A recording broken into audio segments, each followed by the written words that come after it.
Bruno, muito obrigado por você estar aqui, muito obrigado pelo seu tempo. Hoje, 1º de maio, Dia do Trabalho, por favor, introduza-se e se você já quiser começar a comentar sobre aquele iniciozinho, né, aquela introdução sobre o que a gente vai conversar aqui hoje, fica à vontade. E aí, Felipe, cara, antes de mais nada, é um grande prazer para mim estar aqui contigo, sabe? Eu acho que é um pouco, eu estava vendo a última apresentação da professora Luciana, ela estava falando exatamente sobre esse contato entre a academia e esse mundo da recreação e o quanto isso é importante, porque um alimenta o outro, né? Eu acho que isso é interessante. Também esse mundo da recreação também é um mundo de pesquisa, né? Também é um mundo de pesquisa, e aí nossas pesquisas nos arquivos da vida, na arqueologia e tal, dialoga um pouco com o que a gente apresenta, com o que é apresentado nesse mundo de reenactment, né?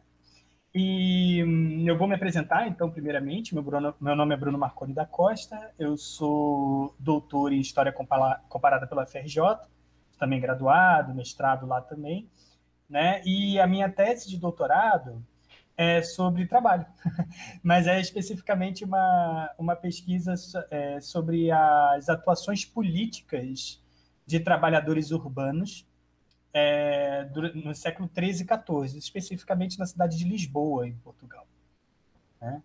E antes de mais nada, eu acho que a gente tem que lembrar que nesse dia tão importante, que se a classe trabalhadora tudo produz, a ela tudo pertence, não é verdade? Então, temos que nos fortalecer, temos que ter memória do nosso passado, temos que ter memória disso, que é uma formação histórica que ficou marcada no mundo acadêmico como a história vista de baixo.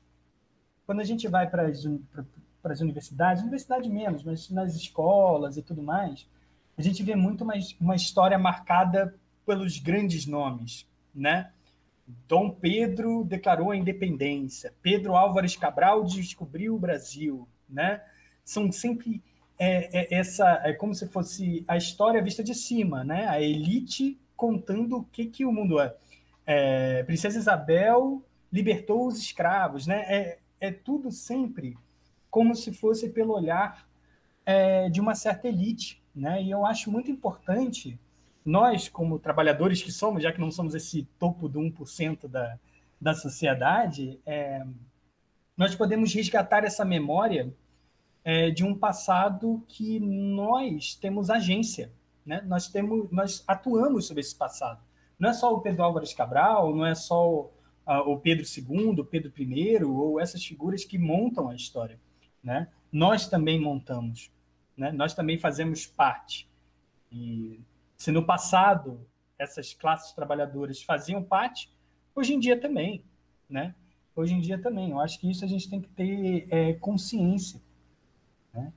E a introdução que eu estava pensando em fazer é começar o que eu tinha conversado com o Felipe, a gente bater um papo sobre um pequeno roteiro, né, do que conversar, né, e para dialogar um pouco com o tema da feira, né, que é resgatar essa cultura antiga, medieval, especificamente a minha tese ser direcionada ao medievalismo, né, à Idade Média.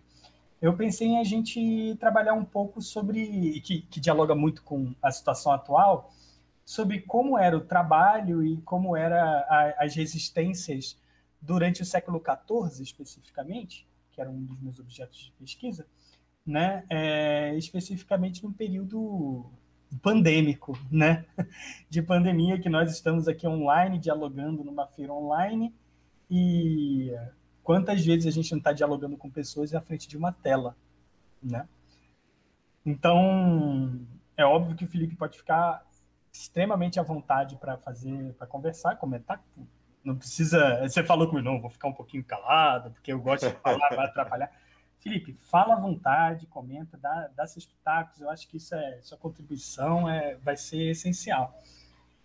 E uma coisa que eu percebi na minha pesquisa, lendo os autores, lendo relatos sobre o que a gente chama de crise do século XIV, né? Alguns autores até dão um passo atrás e falam, não foi bem uma crise, foi uma reestruturação e tal. Enfim, existem certos revisionismos históricos aí, alguns bons, outros ruins, né, em relação a vários temas, inclusive esse, né, mas que o que me parece é que nesses momentos onde há uma grande mudança profunda e muito rápida, ela tem um acirramento de tensões sociais que já existiam antes, né?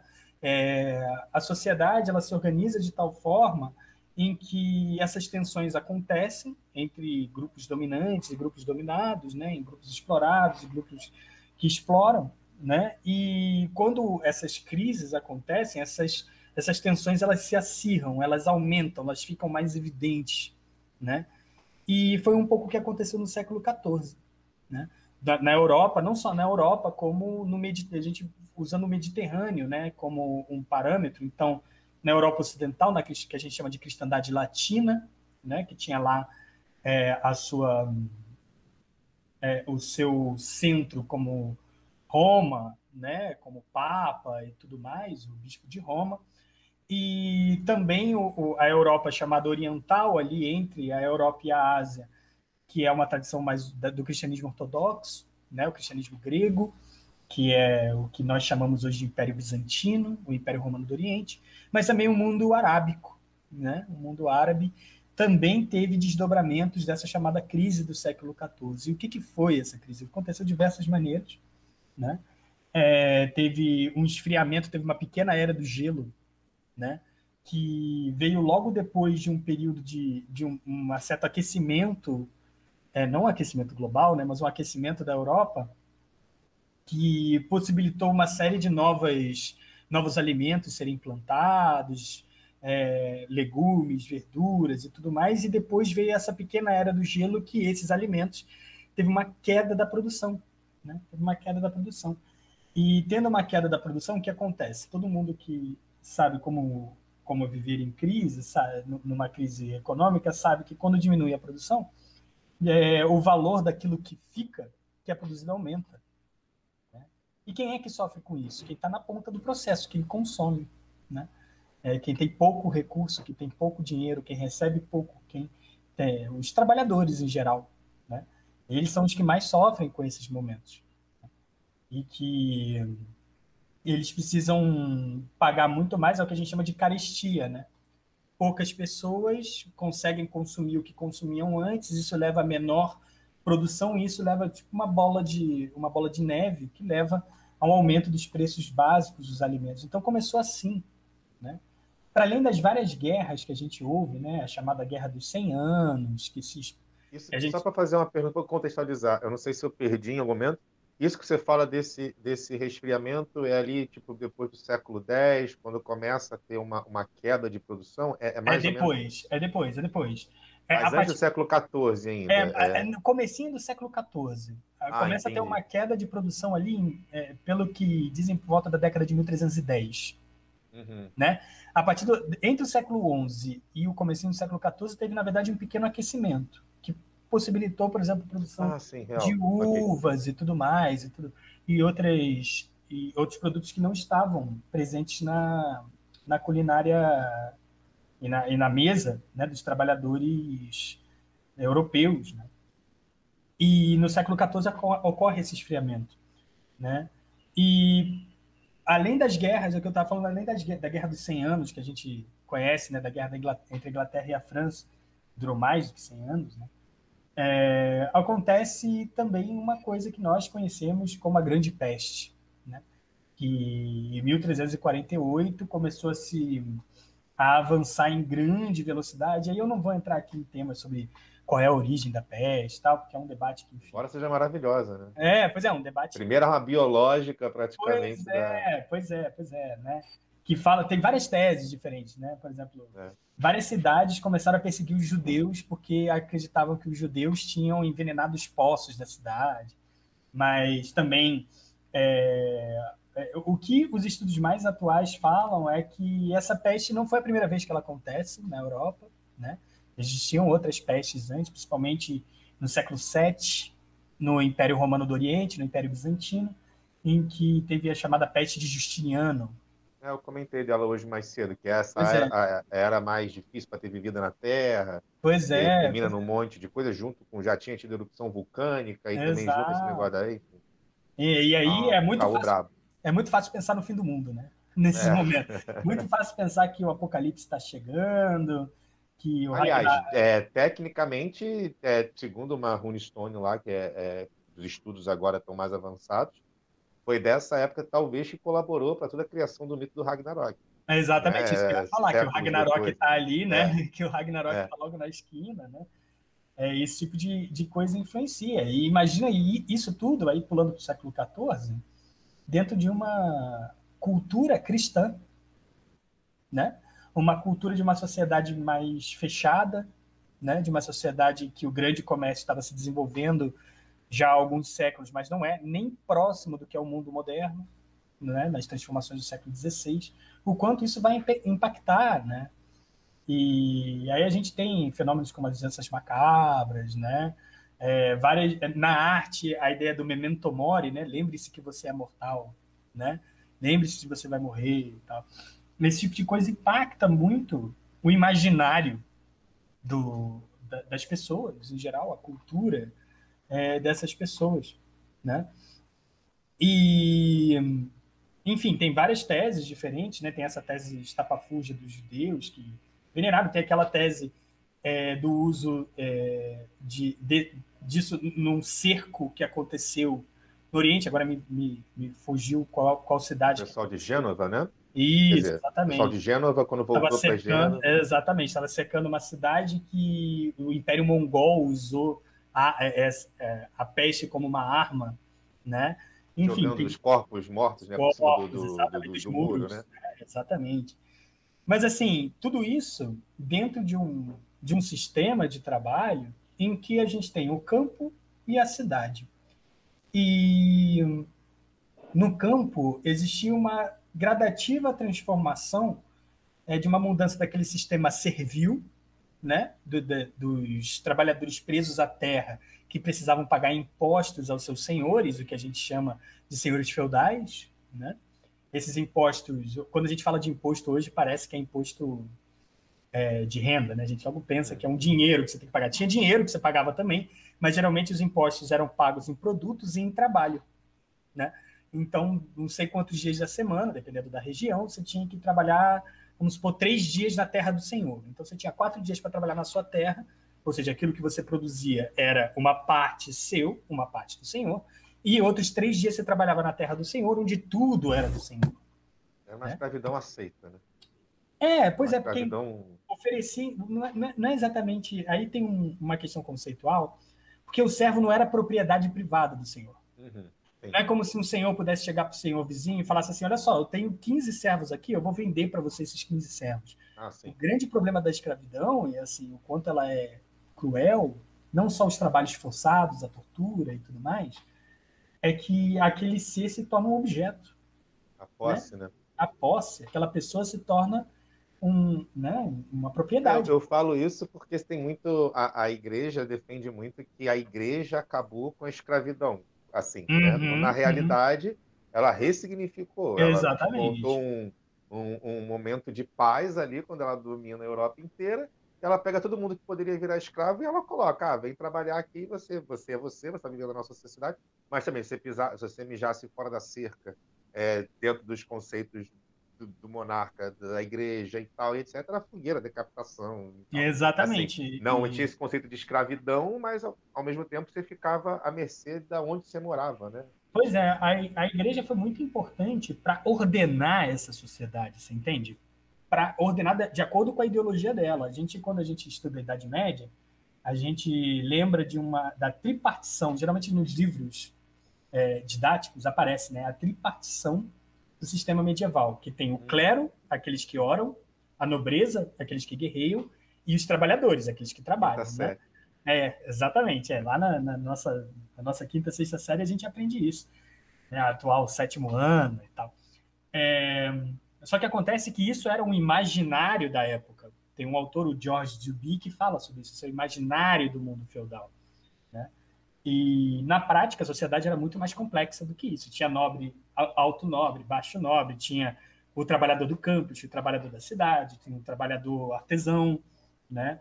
Tinha o cara que só ia de cidade em cidade fazendo pequeno comércio, levando daqui para lá, né? Os viajantes, né? Ou seja, a sociedade era muito mais complexa, mas que ideologicamente ela era dividida dessa forma, que ela queria a igreja, né? Enquanto instituição e seus agentes queriam ordenar a sociedade daquela maneira, né?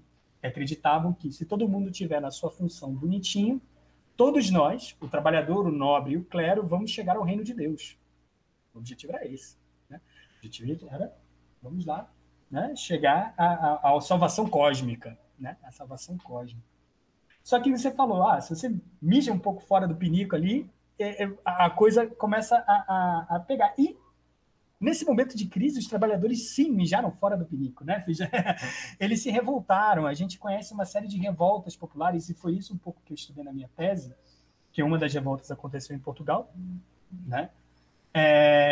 Que foram grandes revoltas populares ali no século XIV, já existiam antes, principalmente em lugares muito urbanizados, como, por exemplo... Então, meu celular está vibrando, eu vou colocar ele no não perturbe. Pronto. Como, por exemplo, na região das Flandres, ali né, onde é Bélgica, Holanda, norte da França, né? Mas depois da chamada peste, da grande peste, uma série de revoltas começam a acontecer porque esse acirramento das tensões aumentou, né? Então a gente tem uma grande revolta nos campos da França, Jacquerie, né? Jacquerie. Temos uma revolta em Florença, a revolta dos Chiompi. Tem uma série, enfim, quase uma centena aí de revoltas que acontecem na Europa, né? Na Inglaterra, a revolta de 1381, dos camponeses ingleses. E em Portugal, né, que é mais próximo de nós, né, ocorre o que parte da historiografia chama de Revolução de Avis, né, que muda a dinastia portuguesa, né? Alguns até... Eu tenho um livro de uma professora brasileira que fala quando o povo elegeu seu rei. Porque o rei de Portugal tinha morrido sem deixar herdeiros, e a filha dele, Dona Beatriz, era casada com o rei de Castela, da Espanha, né? Então, no primeiro momento, o povo se reuniu e escolheu o irmão bastardo do rei, Dom João, para ser o novo rei. E teve uma guerra entre Castela e Portugal, os dois reinos, que Portugal saiu vencedor, né? Então, esse cara que foi eleito, foi escolhido, né, e depois foi afirmado em cortes, parte da nobreza aceitou, parte da nobreza não aceitou, né? Enfim, ocorreu uma verdadeira revolta ali, com participação popular muito grande, e que a nova dinastia foi essa nova dinastia liderada por esse novo rei, Dom João, que era mestre da cavalaria de Avis. Então, é considerada a dinastia de Avis. Enfim. Eu não vou pedir para você entrar nisso, porque eu não conheço, mas Avis seria... Exatamente, me dá essa... Então, Avis se tornou uma dinastia, né? Mas antes ela era uma ordem de cavalaria. Né? Era uma ordem como os templários. Né? Como os templários. E ele era mestre de cavalaria dessa ordem, ele era o mestre dessa ordem portuguesa, né? E ele era irmão bastardo do rei, entende? Então, quando o rei morreu, não deixou filho homem, a filha era casada com o rei de Castela, né?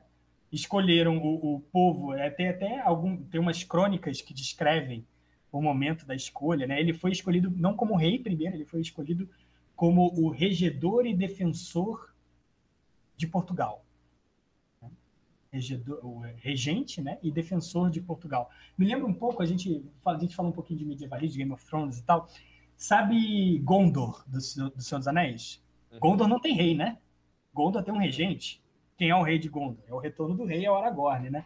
Então, não tinha rei em Portugal, ele tinha um regente, que era o regente, o irmão bastardo. Depois que ele venceu a guerra contra Castela, teve uma grande reunião das cortes, dos líderes do reino, e eles escolheram ele como novo rei. Não, agora você é rei, em 1385. Né? É um processo interessante que teve participação popular. Né? E lá, assim, eu não sei quanto tempo a gente vai ter para falar sobre isso tudo, mas o diálogo que eu faço com isso, né, é sobre os tempos atuais, o quanto o acirramento levado por essa crise que a gente está vivendo da pandemia e tudo mais, levou a uns problemas que a gente já tinha, tá? Problemas que a gente já tinha. Especificamente, eu queria tratar dos trabalhadores, por exemplo, de aplicativo, Uber, iFood, App, essas coisas, né? Eram problemas que a gente já tinha, porque eram pessoas que, para trabalhar, pedem seus direitos trabalhistas mínimos, né? Que estão na Constituição, que estão na CLT e tudo mais, né?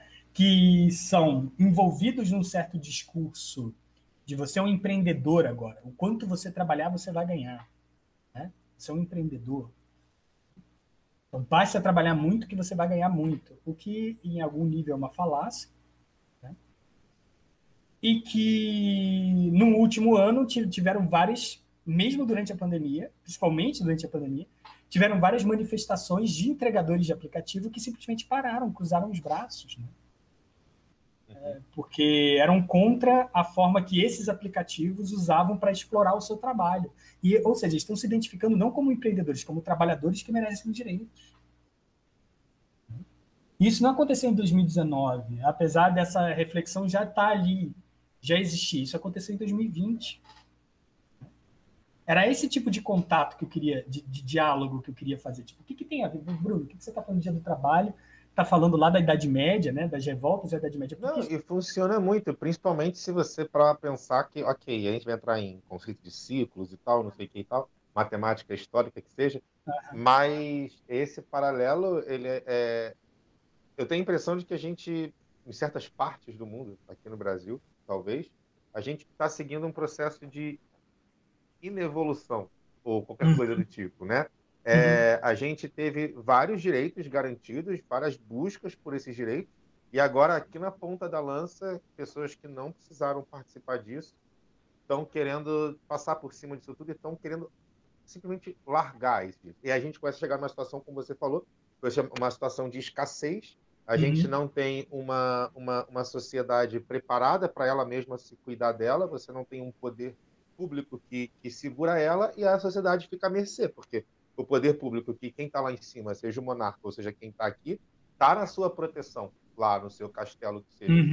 Quem está trabalhando no feudo, quem está dando a vida ali, quem está precisando se inovar para sobreviver, não é ele. É quem está ali. Seja o cara que vai para a mina, seja o cara que vai para o rio, para caçar minério, seja qualquer pessoa que vai limpar esgoto, vai limpar latrina para poder fazer alguma coisa, mas o sistema precisa que essas pessoas existam, né? Pois e é. Hoje em dia a gente está chegando aonde as pessoas estão voltando a abandonar esses direitos que se conseguiu e voltando a viver à mercê de um sistema que praticamente volta a botar dentro de uma coleira, onde essa questão do trabalho só serve para você manter a sociedade, mas para você mesmo você não tem mais nada, né? Eu não sei se é isso que você está querendo juntar. É um pouco, né? Eu gosto muito nesses contextos, assim. Tem um conceito que está lá no Marx, né? Lá no Marx, nele próprio, no Velho Barbudo, que é o conceito de alienação, que eu acho que é um conceito muito interessante, porque quando a gente fala de alienação hoje em dia, parece que a pessoa é alienada, ela não sabe o que está acontecendo, ela não tem ideia. Dialoga com isso, mas não é exatamente isso. Para o Marx, não só para o Marx, para Aristóteles, por exemplo, o ser humano ele é um ser que o trabalho, o que o Aristóteles chama de praxis, agir no mundo, é uma coisa que é meio que nos diferencia de outros seres animais, assim, de outros animais. Ou seja, nós conseguimos cortar um pedaço de madeira e transformar ele numa mesa. Nós conseguimos pegar ferro, né, e moldar esse ferro e esquentar esse ferro e resfriar e tudo mais, transformar em uma espada, né? Nós conseguimos fazer esse tipo de trabalho e nós mudamos o mundo à nossa volta com esse trabalho, não é isso? Nós estamos transformando, nós estamos agindo no mundo, a gente está transformando isso. E isso cria uma técnica, isso cria uma forma da gente se desenvolver e que para o Aristóteles e para o Marx, né, esse trabalho é uma coisa que meio que nos dá grande prazer em fazer. Por isso que eu acho, eu bato palma para os artesãos que se apresentam em feiras medievais e tal, porque é aquilo que dá sentido para a vida dessas pessoas, sabe? Esse trabalho é aquilo que você está fazendo que, tipo, cara, eu quero viver disso, porque isso me faz bem, né? Porque isso me dá prazer. O que acontece quando, na verdade, esse trabalho é tirado de você e você tem que se tornar um motorista de Uber? O que acontece quando você. Não, nada contra você querer ser motorista de Uber, tudo bem, tem gente que gosta de dirigir e tal, mas assim, né, é um trabalho que é necessário, né, mas que muitas das vezes essas pessoas são tiradas daquilo que dá sentido para a vida delas. Né? E aí é aí que o Marx chama de alienação. Porque você trabalhar e saber, por exemplo, o começo, meio e fim da sua obra, te dá uma noção de totalidade. Você entende? Tipo, sou eu que faço essa espada, do começo, do meio ao fim. Eu tenho mais ou menos o controle sobre todo o processo de produção. Mas aí você sai e vai para uma fábrica colar sola de sapato. A única coisa que você faz é você pega um sapato, cola a sola dele e passa para frente. Pega um sapato. Liquidez, né? Oi? É uma liquidez, basicamente, do É, trabalho. exatamente, é. O trabalho, ele perde a solidez, né? Exatamente, ele se torna líquido.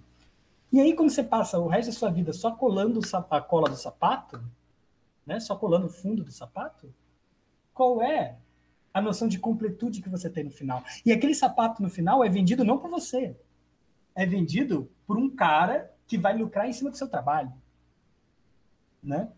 Ou seja, existem aí reflexões que eu acho muito interessantes nesse sentido de... É isso que o Marx chama de alienação, né? E eu acho que existe... o que hoje está acontecendo é uma ampliação dessa alienação, né? De que cada vez mais nós somos empurrados a trabalhar com aquilo e, não, e assim, eu sou da área do ensino, né? Historiador, geralmente é professor e tal. E o ensino hoje em dia está, né, cada vez mais precarizado, ainda mais a pandemia veio para piorar mais ainda.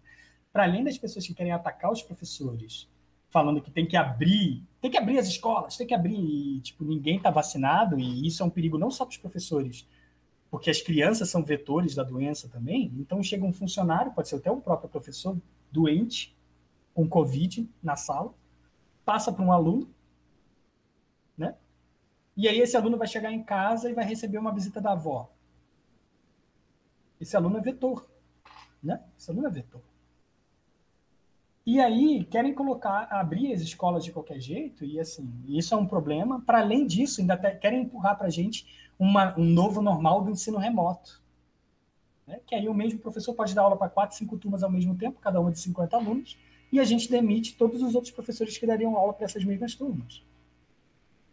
Né? Ou seja, aquilo que deveria nos dar satisfação no nosso trabalho vai cada vez nos empurrando mais para esse modelo de alienação, né? Vai nos tirando daquilo que nos dá prazer no trabalho. É quase um instinto de sobrevivência, né? Pois é, Você sufoca e você precisa, cara, eu preciso fazer dinheiro. O que está exato. dando dinheiro? É o empreendedorismo. Você precisa ter uma boa ideia para você ganhar dinheiro, ou então você está fadado a, tipo, Pois é, não sair do lugar, né? É uma visão meio que se escraviza uma porrada de gente. E você, né, ter hoje em dia um monte de jovens e tal, que são completos jovens, como se eu fosse muito velho.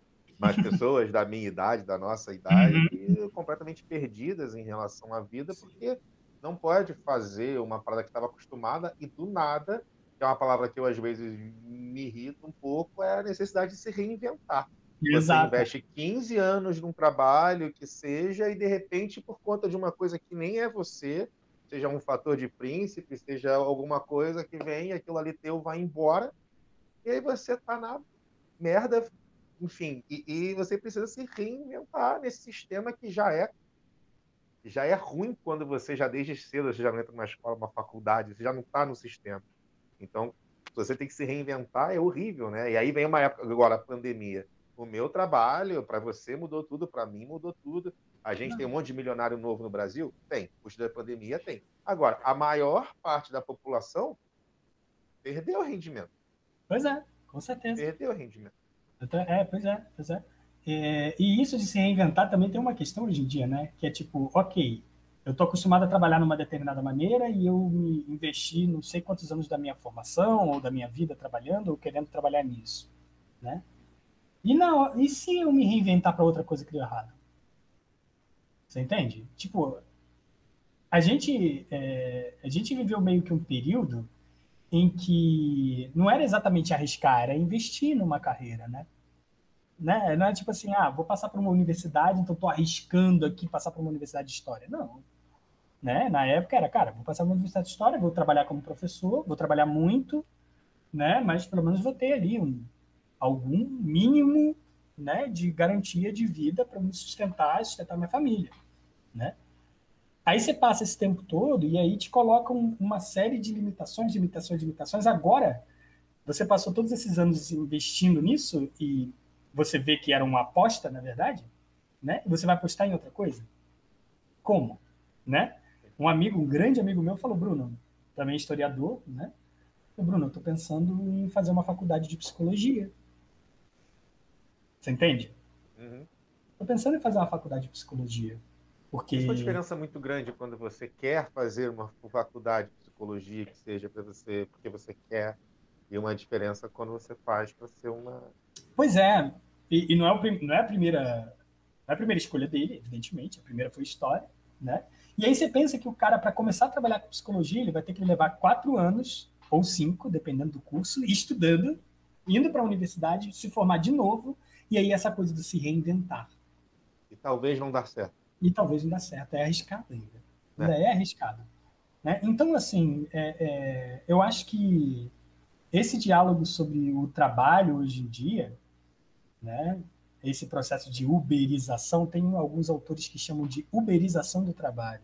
Uhum. Né? Tem algumas coisas na internet, dá para encontrar com esse termo, se botar na internet, vai ver vários artigos. Exatamente. E artigos de pessoas boas, artigos de sociólogos, de historiadores, né? Cientistas políticos, falando sobre esse processo da uberização, que é esse trabalho que você não tem exatamente um empregador fixo, né? Porque a Uber é seu empregador, quando você é um motorista, né? Quando você é um motorista de Uber, você não tem nenhum vínculo formal do tipo de empregatício com a Uber. Então você não te paga FGTS, não te garante férias, não te garante nada. Mas ela está explorando o seu trabalho, porque uma parte do que você recebe no carro, uma parte vai para a Uber. Aí ele fala, não, mas isso aqui é só um aplicativo, a gente está cobrando pelo aplicativo que a gente está fazendo para você, né? Para facilitar a sua vida, para você encontrar pessoas para dirigir para você, né? Mas, mesmo assim, você não está trabalhando para eles, não é o teu fruto do trabalho que está levando ao enriquecimento dessa empresa que está cada vez mais milionária. A iFood tá fazendo propaganda no Big Brother, cara. Eu fico pensando, quanto custa uma propaganda no Big Brother? Isso é uma das coisas que mais me irrita, porque o Brasil, na América do Sul, não só na América do Sul, né, mas na América do Sul, fazendo essa comparação, é o país que mais gasta com publicidade. Né? Pois é. Pois é. O nosso mercado de marketing aqui, ele é absurdo, ele chega a ser, sei lá, acho que é quinto, sexto lugar mundial, assim, às vezes, de gasto, né? Ou de consumo de produtos mundiais, enfim, a palavra Uhum. fugiu agora. E, em compensação, você vê isso, né? Você vê uma pessoa que vai ganhar um salário mínimo para trabalhar numa empresa dessa e que ela vai gastar 2 milhões, às vezes, numa noite, para aparecer 1 minuto na tela. Pois é. É o quanto que vale o seu trabalho e o quanto que vale o seu trabalho para aquela empresa funcionar. Porque, no final das contas, se o cara do caminhão tombar o carro da Coca-Cola, não vai chegar a Coca-Cola. Você Não. pode gastar 10 milhões e você não tiver produto para vender. Não vai ter o que vender. Então, existe um gasto exacerbado num viés e que, na verdade, não retorna para a sociedade. Exato. Ele só serve para acúmulo, sei lá, especulação. Exato. E o que eu penso é que a gente não pode desvincular esse modelo que está no Brasil, inclusive desse processo de chamada uberização e tal, com a nossa história, com o nosso passado, e principalmente, eu acho que, assim, a cicatriz mais profunda que a gente tem na história brasileira é a escravidão. É a escravidão, entendeu? Não tem como, tipo, não falar de que, desde a nossa colonização, o nosso sistema de trabalho é sustentado por um modelo escravista. E aí você fala, tá bom, Bruno, mas a gente não é mais escravista desde 1888, né? Lei Áurea. Mas, cara, não. Né? Porque essa raiz é muito profunda na nossa sociedade. Cara, a gente hoje tem recorrentemente, você tem fazendas que são Sim. estouradas aqui, principalmente, né, para o norte e tal, centro do Brasil, com pessoas em trabalho de escravidão. Teve uma funcionária doméstica que ela ficou, acho que 20 anos, né, num Uhum, sistema de uhum. escravidão, acho que em São Paulo. Isso. Ah, e só fazendo uma vírgula, que a gente está falando sobre o Brasil, né? A gente não está falando sobre Exato. uma situação geral. Existem países com situações completamente diferentes do que a Exato. nossa e tal. E essa relação com a Europa medieval é justamente porque a nossa cultura daqui ela acabou 90% sendo trazida de lá para cá. Então, os nossos direitos, a cultura que veio para cá, ela é proveniente dessas revoltas e tal da Idade Média, Exato, e exato. ainda combina na escravidão e tal. Só quis fazer Não, sim, essa sim, sim, sim. juntar os dados todos. Mas aí Porque voltando para a escravidão. era essa a ideia que eu estava pensando em fazer, né? Porque a gente já fez esses pulos assim no tempo, né? Mas eu acho que é interessante para manter o debate atual, né? Dialogando com os tempos atuais. E que essas revoltas que aconteceram na Idade Média, na verdade, teve uma contra-revolta no século XV. Né? Os grandes senhores, eles, principalmente, todas essas revoltas foram suprimidas, né? Elas foram violentamente suprimidas, grande parte delas, né? E que houve uma reorganização para esses senhores conseguirem mais poderes, inclusive com uma aliança com os grandes comerciantes das cidades, né? O que a gente chamaria, o que a gente conhece como burguesia, né? Uhum. Burguesia, né? É um termo talvez um pouco anacrônico, mas esses grandes comerciantes das cidades, junto com esses grandes senhores, fizeram uma grande aliança, né? E que tocaram um projeto junto aos poderes dos reis e da igreja, né? E que criou aí um sistema, né? Do qual o rei é como se fosse a cabeça de um grande corpo que tem vários outros agentes em vários outros níveis, e esse modelo de uma chamada monarquia corporativa, como alguns autores gostam de chamar, é o que veio para o Brasil. E é o que foi dominante no Brasil, né? E que teve que dialogar com outras estruturas que já existiam aqui no Brasil antes, né? Antes do Brasil se chamar Brasil, que eram os indígenas. Né? Que eram os indígenas. E aí teve outro dia passou na Globo um ótimo documentário sobre o trabalho indígena, né, no Brasil, bem interessante, e que sobre o trabalho indígena, sobre a situação dos indígenas no Brasil, né? E que é isso, eles foram tirados de vários direitos que já estavam aqui antes. Tinha uma professora na faculdade, lá na FRJ, que ela falava que existem várias formas de explorar alguém, de oprimir alguém. Né? Uma das formas é a língua. E teve um padre português que fez a gramática do tupi. Só que como ele fez a gramática do tupi?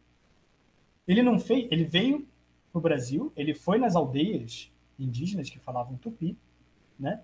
E ouviu, né? Anotou, viu os significados das palavras e tal. E aí fez uma gramática, como falar o tupi corretamente. Só que ele não fez baseado no como os indígenas falavam. Ele fez baseado no latim, com derivações verbais do latim, né? Com tudo aquilo que vem do latim, né? E aí ele chega e dá de volta para esses indígenas e fala: olha só, a forma correta de vocês falarem a sua língua é essa aqui, não é essa que você fala, é essa aqui que está no papel. Porque o latim é a língua, né? Sagrada.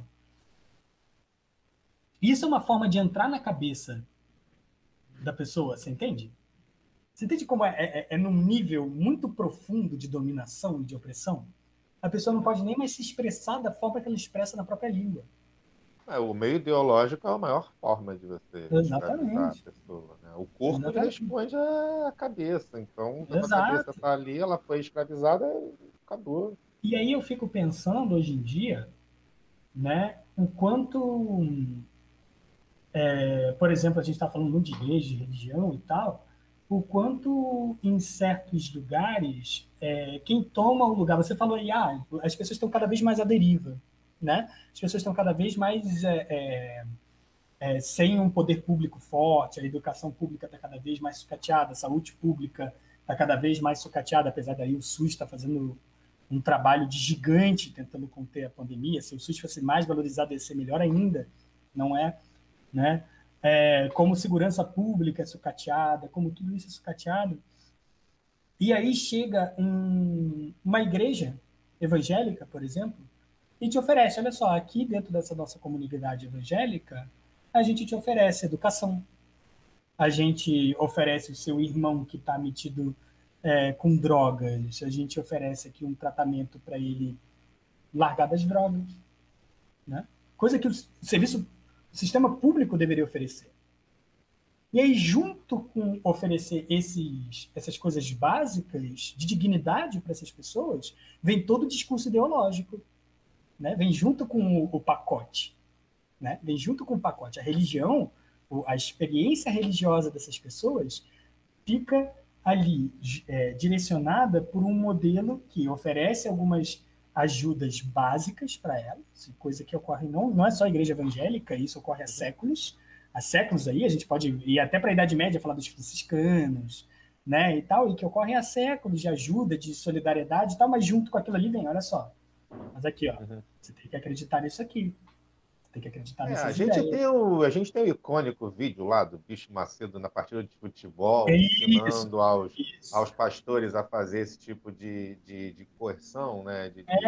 De como pegar mais dinheiro, né, dos É, seus fiéis, né? através desses sentimentos de glória e também de botar a pessoa para baixo, para ela achar que ela tem que gastar para ela conseguir ter um retorno. A famosa teologia da prosperidade, que É chamam, a né? PNL aplicada. Exatamente, pois é. E aí é isso, assim, eu acho que não tem como não dizer que existe que esse modelo dessas igrejas esse modelo cresceu exatamente num período em que a economia está indo mal, né? E que os serviços públicos vão sendo sucateados, né?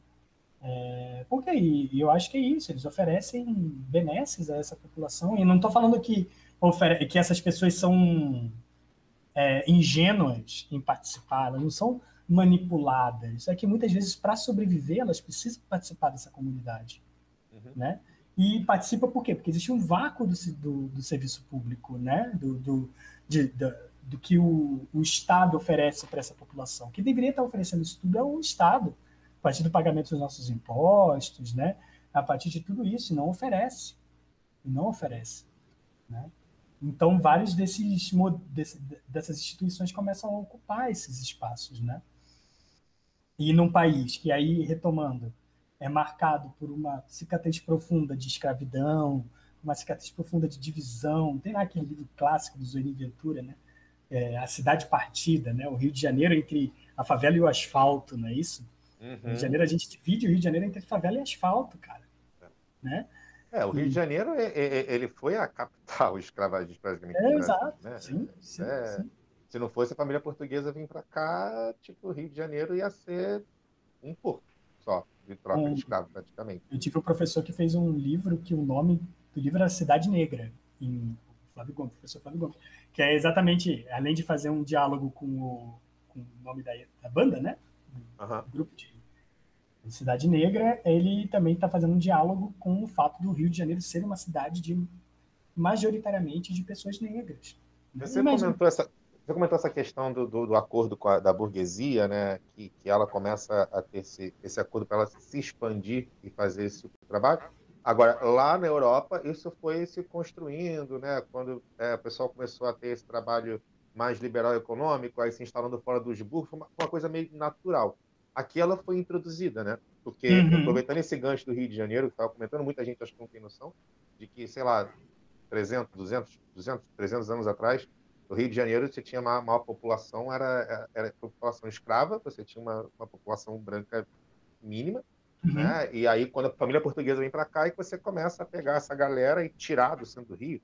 Aí tira lá o Valongo de um lugar, bota para outro. Uhum. E as Uhum. casas de engorda também mudam de lugar, porque a burguesia não podia entrar em contato com aquele cheiro do porco, não podia ver aquela coisa toda que acontecia com os escravos. E as E aí reformas você de... começa a trazer, né? A família, quando você fala a família real veio para cá, não é só ela, é uma comitiva É, gigantesca, né? exatamente, Guarda de todos os nomes da várias ínfase. famílias juntos, e você começa um projeto de higienização, de certas formas, também trazendo isso aí durante séculos, né? Famílias lá de fora para estabelecer seus comércios aqui.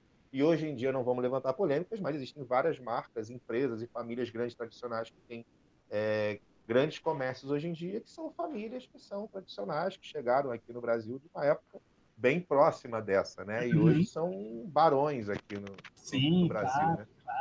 E eu acho que talvez o momento que mais. E eu gosto de dialogar sobre isso, porque também diz respeito ao nosso mundo atual. O momento que mais aconteceu isso, que eu acho que foi o mais profundo, teve em 1808, né, a chegada da família real, com Dom João VI e tudo mais, mas as reformas de Pereira Passos, no centro da cidade do Rio, no começo do século XX, passar do século XIX para o século XX, começo do século XX, esse processo de higienização foi bastante cruel com a população mais pobre, né? E que aqueles cortiços que tinham no centro da cidade foram demolidos à força e mandados para a Zona Norte, enquanto as grandes mansões foram dados a essas pessoas terras ali na região da Zona Sul, Leblon, Copacabana, Ipanema. Então, ou seja, os pobres foram direcionados à Zona Norte e os ricos para a Zona Sul, né? E, cara, nesse processo acontece uma série de coisas bastante interessantes e que dialogam hoje em dia, porque esse processo higienista também veio. A gente, é claro que a gente faz uma análise meio que condenando o sofrimento que causou a essas pessoas, mas também veio com uma ideia de manter uma saúde pública, né?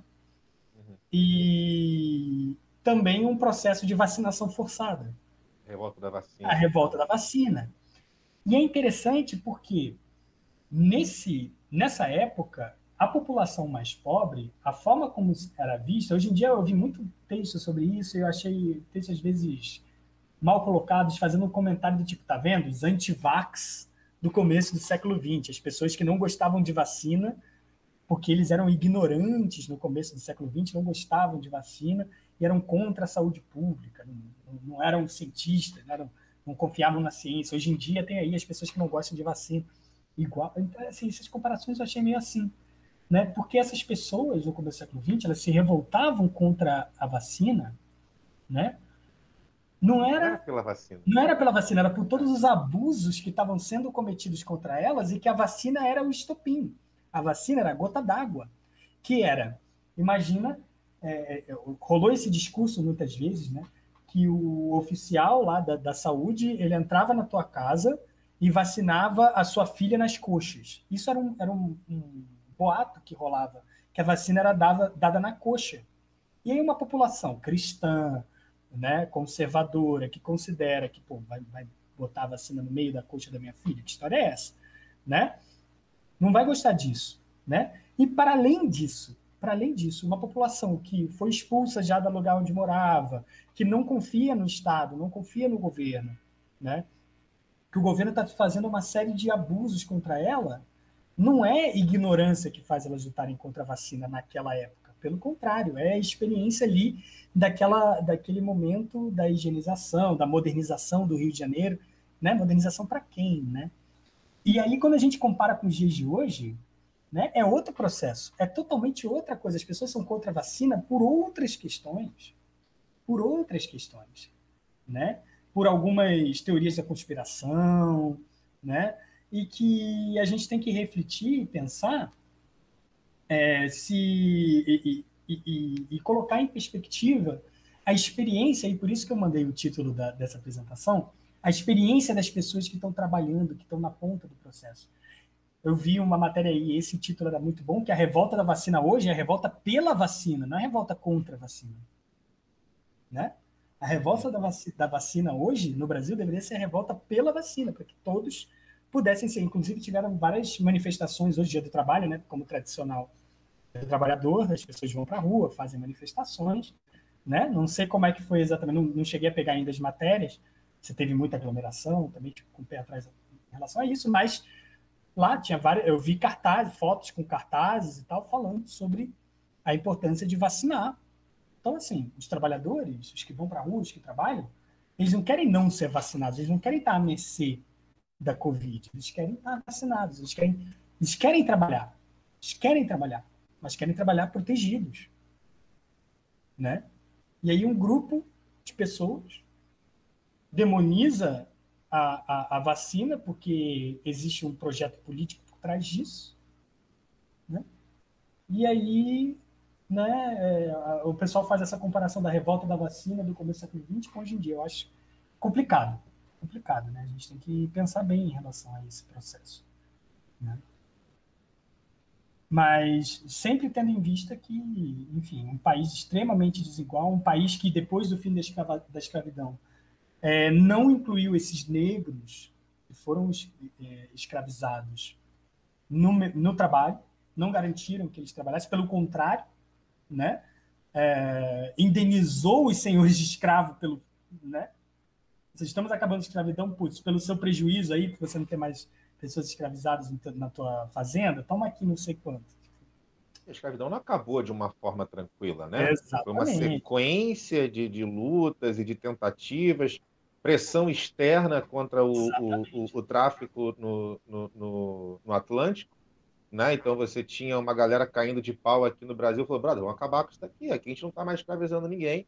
E você ainda tinha o Brasil tentando trazer escravo para cá da África, mesmo ilegal já. Uhum. Então, assim, né, a Lei Áurea e tal foi um ponto, mas até de fato acabar, como a gente comentou, até hoje não acabou.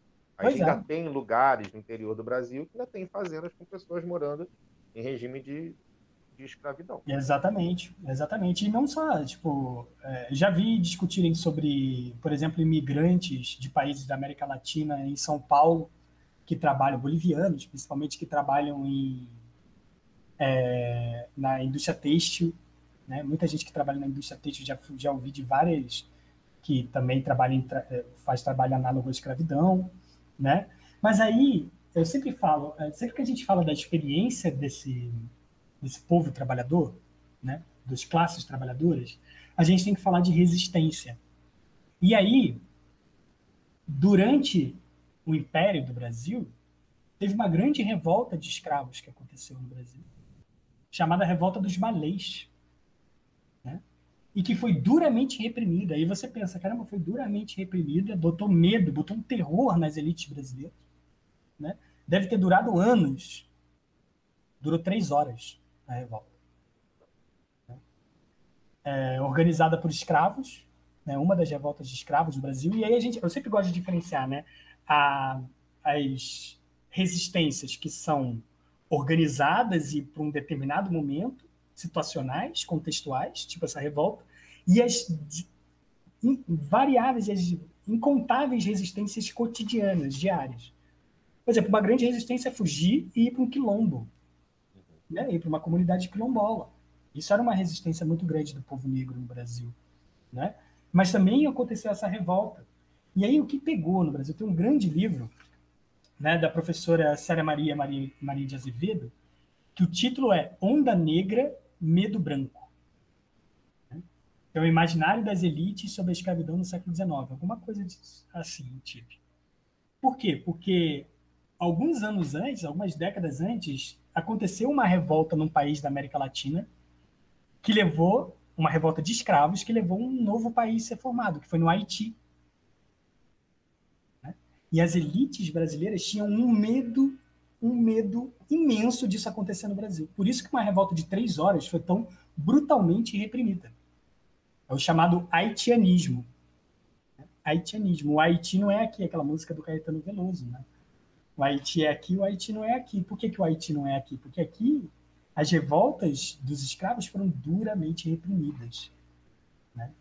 Duramente reprimidas. E eu acho que sempre do ponto de vista, assim, tentando dar um ar mais otimista, é que essas revoltas dessas pessoas vão continuar acontecendo. né? Enquanto essa cicatriz da escravidão não for cicatrizada, né? essa ferida da escravidão não for cicatrizada, essas revoltas vão continuar acontecendo, né? Seja através dos empregadores, dos entregadores, seja através dos motoristas de Uber, seja através das pessoas que estão mais precarizadas, né?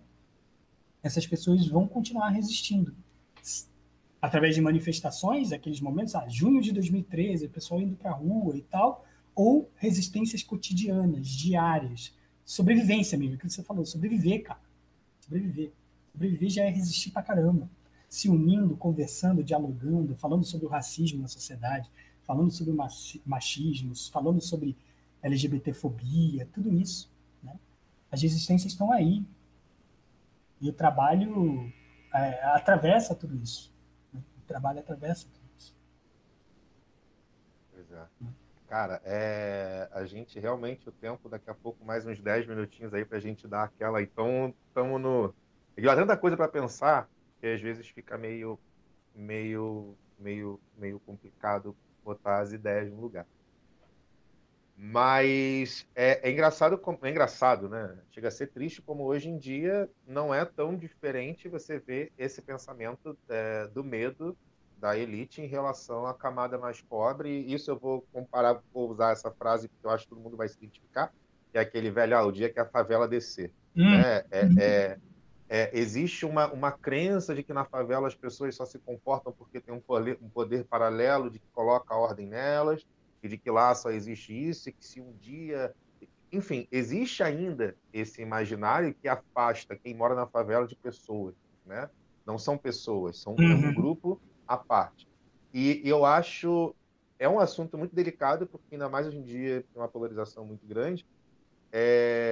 As pessoas não conseguem, as pessoas em geral, enfim, não, desse assunto que a gente está tendo, não conseguem enxergar essa questão de causa e efeito, né, que se arrasta desde a época da escravidão e abandonos e tal. E não adianta nem você comparar com outros países que tiveram situações diferentes e tal, aquela coisa toda.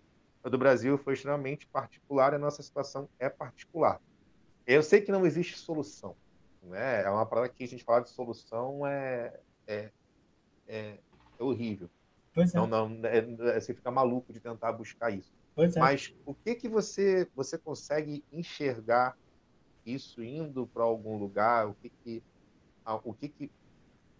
levando em consideração tudo que está acontecendo agora e fazendo esse paralelo que estava trazendo, você consegue traçar alguma ideia de para onde a gente está caminhando?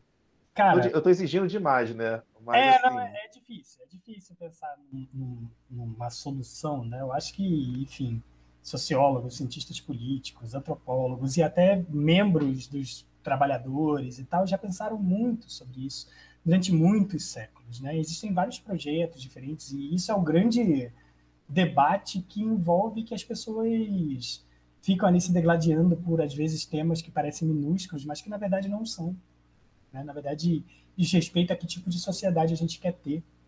Né? Que tipo de sociedade a gente quer ter. Eu já tive meu período que, por exemplo, não, a educação é o caminho para tudo. Né?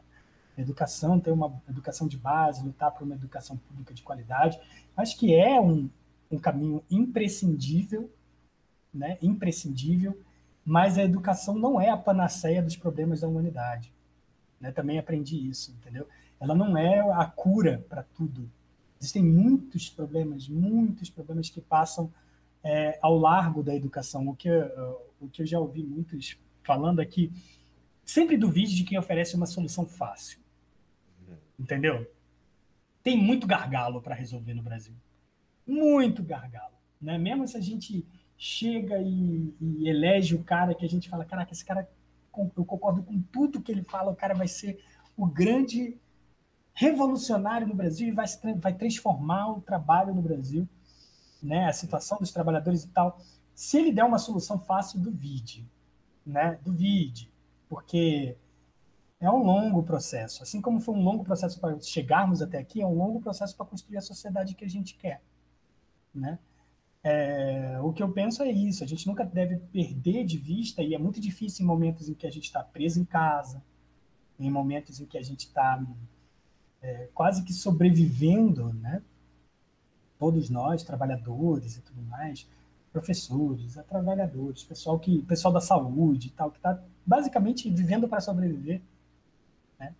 É muito difícil a gente colocar na nossa cabeça aquilo que eu falei lá no começo, que nós somos agentes da nossa própria história, que nós decidimos que futuro a gente quer ter, né? E que muitas vezes a gente acha que, não, mas o governador tal, o prefeito tal, o presidente tal, o vereador, o deputado tal, eles é que vão liderar o Brasil. Não, cara. É você também. É você e todos nós, e não só pelo voto. Muitas vezes as pessoas acham, não, então vamos votar direito. Depois que votou, não pode reclamar. Não, que isso, cara. Que isso? Então, democracia é uma coisa que só acontece de 4 em 4 anos. É isso. Não, cara. É dia a dia, cara. É dentro do seu ambiente de trabalho, né? É encontrar com pessoas e conversar sobre ideias, sobre sociedade nova, fazer ações do dia a dia. Eu acho que assim, eu sempre acho que é um trabalho de formiguinha, sempre um trabalho ali pontual, é apoiar aquele movimento de pessoas que, sei lá, que não tem comida, ir lá e ajudar, entendeu? Ajudar as pessoas que não têm teto, né? É se colocar no mundo, eu acho que é isso. Né? É não ser indiferente, é não falar, cara, tanto faz isso que está acontecendo. Ou tipo, eu quero aqui viver a minha vidinha e tanto faz o que está acontecendo com os outros. Eu acho que um pouco de consciência, né? De que quanto mais livre o outro é, mais livre eu sou. A gente às vezes confunde, né? Liberdade, a gente aprende liberdade do ponto de vista de tudo que eu posso fazer, contanto que não fira a liberdade do outro, né? Na verdade, a liberdade é tudo aquilo que eu posso fazer e que o outro pode fazer também. Você entende? Né? Ou todo mundo é livre junto, ou ninguém é livre, cara.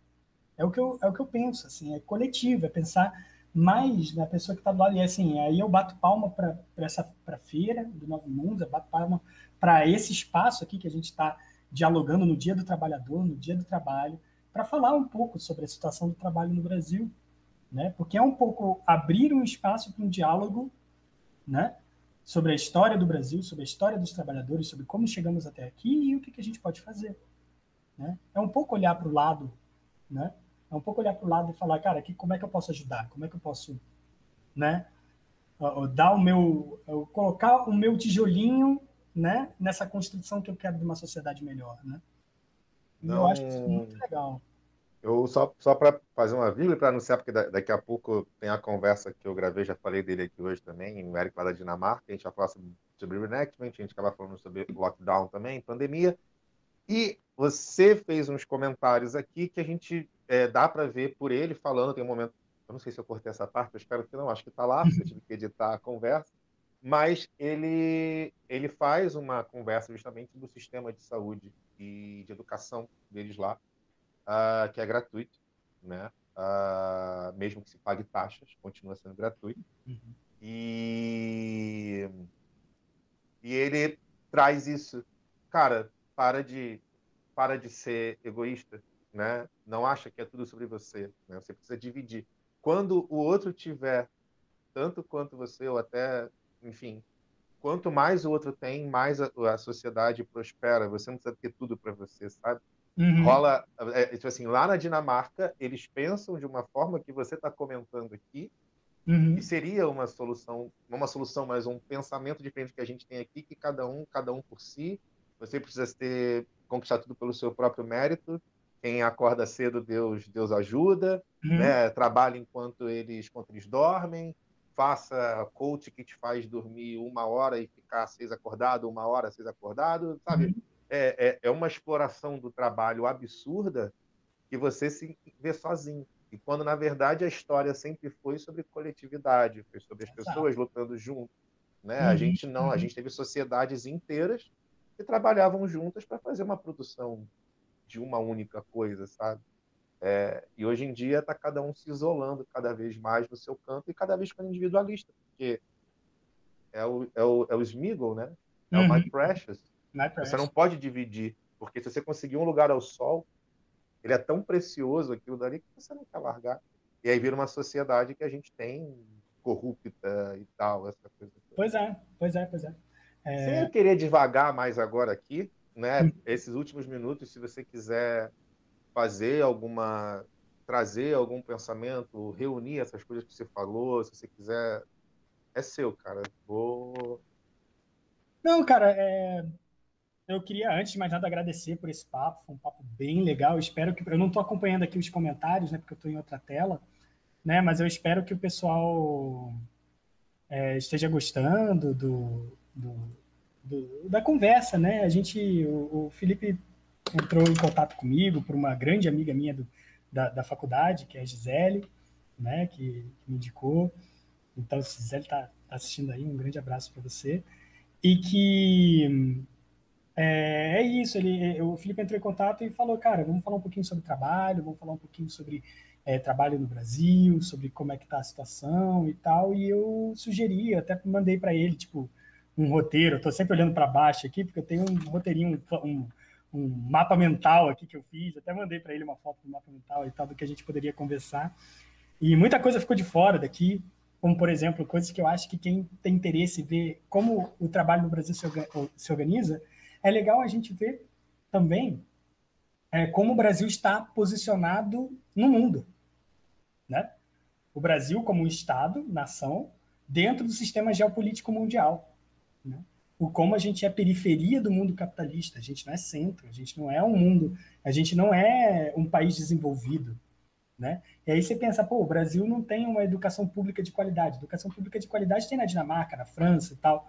Por quê? Porque o Brasil foi pensado e organizado para ser um exportador de commodities, não um exportador de cérebros. Apesar de, nas últimas décadas, nós temos sim exportadores de cérebros também. Mas por que a gente exporta e não fica aqui trabalhando para a gente? Porque só lá fora tem, né, oportunidade para cientistas, oportunidade, né? É só a gente ver nos últimos poucos anos, últimos 5 anos, 4 anos, né, o que aconteceu com a CAPES, que investe em ciência, e não só ciências exatas, mas também ciências humanas e tal, o quanto foi cortando, né? Cortando pra caramba da grana de pesquisa no Brasil. Por quê? Porque não se tem isso como projeto de nação. E isso tem a ver com como o Brasil está localizado no mundo, né? Eu acho que isso é uma coisa que a gente tem que refletir, né? A gente tem que refletir, a gente tem que ter sempre em mente, né? Então, assim, eu coloquei isso aqui no papel, coisas que eu poderia falar, a importância que teve do processo do trabalho imigrante no Brasil. A gente falou bastante da escravidão, né? Eu pensei em comentar um pouquinho sobre o trabalho imigrante também, que também foi um projeto de nação trazer italianos, alemães, poloneses para o Brasil, porque as elites queriam embranquecer o Brasil dentro daquela noção racista de darwinismo social, de que esses países eram mais evoluídos do que países africanos, né? Então isso tem que ser destacado, né? Isso tem que ser destacado. Que, por exemplo, meu nome é Bruno Marconi, Marconi italiano, né? E de que a minha família, lá meu tataravô, veio para cá dentro dessa lógica, né? De que o Brasil tinha que se embranquecer, de que o Brasil oferecia oportunidades para essas pessoas, lotes de terra, porque era interessante ver mais pessoas brancas para o Brasil virar mais branco, né? E menos negro, que era a grande parte da população trabalhadora no Brasil, né? Então isso é algo a se destacar, né? Isso é algo a se destacar. E o quanto essa divisão entre quem vinha para o trabalho livre imigrante e quem vinha pela escravidão, quem vinha aprisionado e vivendo esse processo de tortura, de ser propriedade de outra pessoa, como essa divisão está até hoje, né? Tem pessoas pobres que são brancas, tem, claro que tem. Tem pessoas miseráveis que são brancas, claro que tem, né? Mas quando a gente faz uma divisão quando a gente vê uma foto de garis do Rio de Janeiro e de quem é formado no curso de medicina, né? A gente vê essas duas fotos uma do lado da outra, a gente vê o quanto as oportunidades para essas pessoas são colocadas na sociedade de forma diferente. E essa estrutura está lá, na escravidão e tudo mais, né? E assim, é pensar nisso.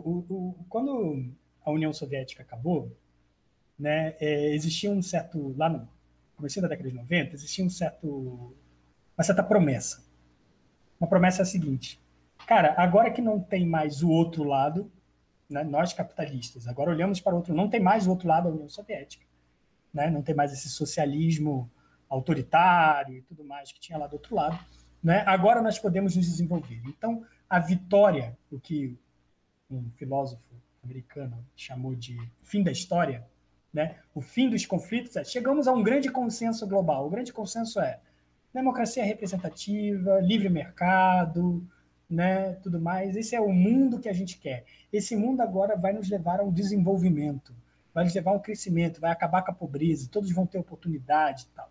Isso foi uma promessa que foi feita. O sistema, o Brasil, como a gente conhece, foi criado, nesse Brasil que a gente viveu mesmo. Assim, eu sou de 89. Né, o Brasil que eu vivi foi um Brasil dentro dessa promessa, na minha infância e minha adolescência, de que a gente ia, dentro desse sistema que a gente criou, dessa democracia que a gente criou, principalmente depois de ter passado por um brutal regime militar, uma brutal ditadura, tá? Que esse regime seria o regime que nos levaria ao progresso, que nos levaria ao crescimento, que a Constituição de 88 seria o caminho e tal. E a Constituição de 88 é muito boa, é uma Constituição modelo para muitos lugares do mundo, mas que, infelizmente, ela não é colocada em prática em grande medida, né? E que essa promessa não se cumpriu, né? O que a gente viu é que a gente teve alguns momentos de melhora social de algumas pessoas, alguns momentos de distribuição de renda, mas, cara, por que a galera foi em 2013 para a rua, né? Tem muita gente que fala, é um bando de fascista que deu no Bolsonaro. Não, gente, calma, né? Calma. Eu estava na rua em 2013 e eu não votei no Bolsonaro e não sou um cara de direita. Então tinha muita gente na rua de diferentes ideias diferentes na rua fazendo protesto e querendo coisas diferentes, né? Mas na base disso tudo está que essas promessas que foram feitas não foram cumpridas, né? E aí a gente está agora no momento em que essas promessas estão cada vez agindo mais. A gente está, como o Felipe até falou, cada vez mais à deriva, né? Cada vez mais abandonados. E aí, para onde a gente vai? Eu queria deixar isso com a reflexão para vocês. Que tipo de sociedade é assim? Vamos trabalhar assim no espero curto prazo? Espero curto prazo? Que tipo de sociedade a gente quer quando a gente sair de casa no fim dessa pandemia? Espero curto prazo, né? Espero que, tipo assim, né? Logo isso acabe, que a gente possa fazer esses eventos presencialmente, se encontrar, abraçar, tomar uma cerveja juntos, né? Mas que tipo de sociedade a gente quer deixar depois da pandemia? Quando a pandemia acabar, a gente quer ser mais livre, a gente quer ser mais igualitário ou a gente quer ser menos? Esse é o tipo de reflexão que eu queria deixar. Quem tiver interesse, eu faço parte de um laboratório de pesquisa em história antiga, medieval e da arte, o Lefama, Lephama, Lefama. Quem quiser procurar no Facebook, a gente faz vários ciclos de debates, tá? Inclusive tem uns vídeos lá no canal do Lefama eu falando sobre a Idade Média, especificamente sobre Lisboa e tal. Quem quiser. E sobre as revoltas medievais, também tem um vídeo sobre revoltas medievais lá. Quem quiser encontrar, quem quiser ver mais um pouquinho do meu trabalho, pode encontrar. E no mais, agradecer bastante a Felipe pela oportunidade de estar aqui conversando um pouquinho sobre isso, expondo algumas ideias desse historiador medievalista que tem sobre a história do trabalho aí no Brasil, que não é exatamente a minha especialidade, mas que a gente lê um pouquinho, que a gente estuda, que a gente faz reflexões, né? Maravilha. E eu espero que a gente possa, já que esse foi o primeiro encontro, que a gente marque uns outros para explorar alguns assuntos mais específicos, né? Alguns aspectos mais não tão amplos como a gente tentou pegar assim hoje, para poder pegar essa questão da data comemorativa de hoje. Eu só tenho a agradecer, é o que eu digo, todo mundo que eu trago aqui, eu tenho respeito pelo trabalho, tipo assim, eu sempre dou uma olhada, são sempre indicações muito boas. A Gisele é uma pessoa que eu sei que não iria indicar alguém que ia trazer qualquer ideia estranha, ou que, pessoas gabaritadas, né? Então, eu fico muito feliz de estar tendo esse tipo de apoio, né? O seu, da doutora Luciana também, que são pessoas que têm gabarito anos de estudo que vivem disso, né? Vivem de pesquisa e vivem para entender o funcionamento. E é muito legal que vocês estejam aqui dividindo esse conhecimento com a gente. Então, Bruna, Muito obrigado mesmo, cara, pela sua presença. Se quiser falar mais alguma coisa, Não, era tchau. isso. Era Agradecer isso? e tamo junto, viva os trabalhadores, viva a luta dos trabalhadores, não é isso? E vamos todos unidos, solidariedade entre nós, paz entre nós e guerra aos senhores, não é isso? Baixa a Casa Grande. Exatamente, exatamente. Gente, boa noite para vocês. Boa noite, Felipe. Muito obrigado mesmo. Até mais, cara. Aí Uma eu boa desligo noite para aqui? você. Desligo aqui. Pode desligar aí, de Valeu, boa. gente. Tchau, tchau, tchau, tchau.